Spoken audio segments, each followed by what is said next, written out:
বন্ধু বান্ধৱীসকল, আজি আপোনালোকৰ কাৰণে এটা বিশেষ বিজ্ঞাপন লৈ আহিছোঁ। বিজ্ঞাপনটো আপোনালোকে দেখিছে, ইয়াতে প্ৰায় 25,000 ওপৰত ভেকেঞ্চিৰ কাৰণে বিজ্ঞাপন আহিছে। আপোনালোকে নিশ্চয় দেখা পাইছেই যে এই বিজ্ঞাপনটো ক'ৰ পৰা আহিছে, এইখিনি কথা আপোনালোকে জনা নাই। গতিকে বিজ্ঞাপনটো ক'ৰ পৰা আহিছে আৰু ইয়াতে পদসমূহ কি বিভাগত ওলাইছে, ইয়াৰ সবিশেষ আপোনালোকে জানিবৰ কাৰণে ভিডিঅ'টো শেষলৈকে চাব। আৰু যদি আপোনালোক মোৰ চেনেলত প্ৰথমবাৰলৈ আহিছে তেন্তে চেনেলটো ছাবস্ক্ৰাইব কৰি কাষতে থকা অল নটিফিকেশ্যনটো অন কৰি দিব, যাতে এনেধৰণৰ বিজ্ঞাপনবিলাক আপোনালোকে সৰ্বপ্ৰথমে লাভ কৰিব পাৰে। আহক আমি আজিৰ ভিডিঅ'টো আৰম্ভ কৰোঁ।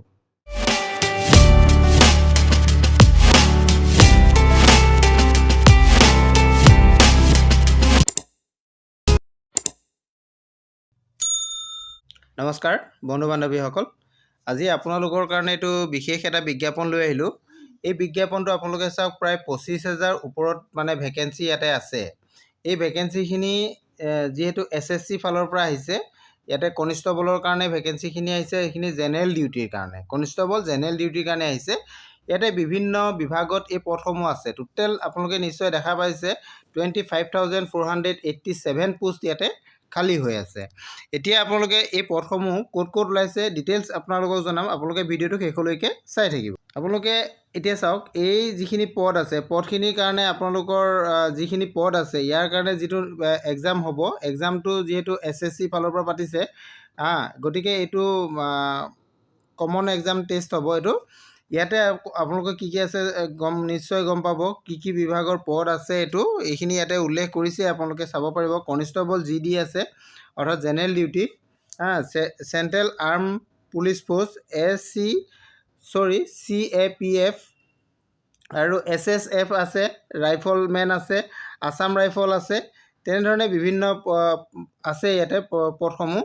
যিহেতু পদখিনি আপোনালোকে নিজেই গম পাইছে যে কনিষ্টবল জেনেৰেল ডিউটিৰ পদ হয়।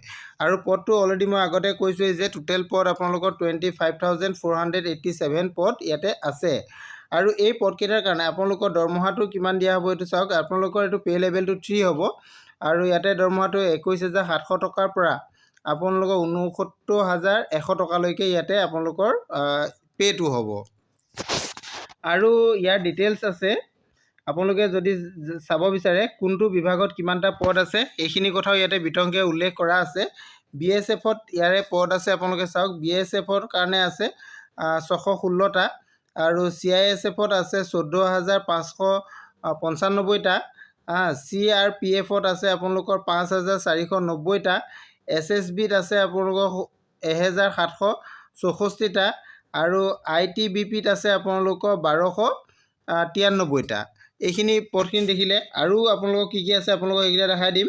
আছাম ৰাইফলছত ইয়াতে আছে 1,706টা আৰু SSFত আছে 23টা। টোটেল আপোনালোকৰ পদ হৈ গৈছে 25,487টা। গতিকে আপোনালোকে পদকেইটাৰ কথা জানিলে। এতিয়া ইয়াৰ ডিটেইলছটো আপোনালোকে জনাম।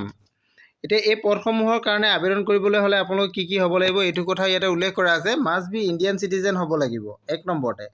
আৰু এজ লিমিটটো আপোনালোকৰ 18 বছৰৰ পৰা 23 বছৰৰ ভিতৰত হ'ব লাগিব। আৰু এই বয়সটো আপোনালোকৰ 1 জানুৱাৰী 2026লৈকে ধৰা হ'ব। অৰ্থাৎ তেওঁলোকে জন্মটো আপোনালোকৰ 2023 পৰা 2008ৰ ভিতৰত আপোনালোকৰ জন্ম হ'ব লাগিব, তেতিয়া আপুনি আবেদন কৰিব পাৰিব। আৰু ইয়াতে আপোনালোকৰ গভৰ্ণমেণ্ট ৰুল মতে যিখিনি কেটেগৰী কেণ্ডিডেটে ৰিলেক্সেশ্যন পাব লাগে, তেওঁলোকে এইখিনি ৰিলেক্সেশ্যন পাব। ধৰি লওক আপোনালোকৰ SC বা ST সকলে 5 বছৰ, OBC সকলে 3 বছৰ, তেনেধৰণৰ ৰিলেক্সেশ্যন পাব। আৰু এক্স ছাৰ্ভিচমেন সকলেও তেনেকৈ 3 বছৰ ৰিলেক্সেশ্যন ইয়াতে পাব। আৰু এপ্লিকেশ্যনৰ কথা হওঁ, এপ্লিকেশ্যন ফিজটো ইয়াতে আপোনালোকৰ লিখিছে কিমান আপোনালোকে এপ্লিকেশ্যন ফিজ পে'মেণ্ট কৰিব লাগিব, এইখিনি কথাও ইয়াতে উল্লেখ আছে। আপোনালোকে চাওক, কেটেগৰী ৱাইজে বেলেগ আছে। যিসকল আনৰিজাৰ্ভ কেটেগৰী কেণ্ডিডেট তেওঁলোকে 100 ৰুপিজ পে' কৰিব লাগিব। আৰু যিসকল OBC MOBC কেণ্ডিডেট তেওঁলোকেও 100 ৰুপিজ পে'মেণ্ট কৰিব লাগিব। আৰু যিসকল SC ST ওমেন তেওঁলোকে কোনো ধৰণৰ পে'মেণ্ট কৰিব নালাগে। আৰু এক্স ছাৰ্ভিচমেনসকলেও ইয়াতে কোনো ধৰণৰ পে'মেণ্ট কৰিব নালাগে। এইখিনি পে'মেণ্টৰ কথা আপোনালোকৰ আহিলে। পে'মেণ্টটো আপোনালোকে নেট বেংকিং বা ভীম UPI বা ভিছা কাৰ্ড বা মাষ্টাৰ কাৰ্ডৰ সহায়ত আপোনালোকে পে'মেণ্ট কৰিব পাৰিব। অৰ্থাৎ ক্ৰেডিট কাৰ্ড বা ডেবিট কাৰ্ড হ'লেও আপোনালোকে আবেদনটোত এপ্লিকেশ্যন ফিজটো পে'মেণ্ট কৰিব পাৰিব। আৰু ইয়াৰ কাৰণে আপোনালোকৰ আবেদনৰ লাষ্ট ডেটটো কেতিয়া আছে এইখিনি কথা মই আপোনালোকক জনাম। ইয়াৰে আপোনালোকৰ যিটো এক্সামিনেশ্যন চেণ্টাৰ আপোনাৰ নৰ্থ ইষ্টত ক'ত ক'ত পৰিব মই এইকেইটা আপোনালোকক জনাই দিছোঁ। নৰ্থ ইষ্টত আপোনালোকে ইয়াতে চাব পাৰিব ইটানগৰ আছে, ডিব্ৰুগড়, গুৱাহাটী, যোৰহাট, শিলচৰ, তেজপুৰ, ইম্ফল, শ্বিলং, আগৰতলা, আইজল, ডিমাপুৰ, কহিমা, তেনেধৰণে আপোনালোকৰ এইখিনি আমাৰ উত্তৰ পূৰ্বাঞ্চলৰ ভিতৰত আপোনালোকৰ চেণ্টাৰ আছে। ইয়াতে আপোনালোকৰ ওচৰত যিটো চেণ্টাৰ হয় সেইটো চেণ্টাৰতে আপুনি আবেদন কৰি ল'ব পাৰিব।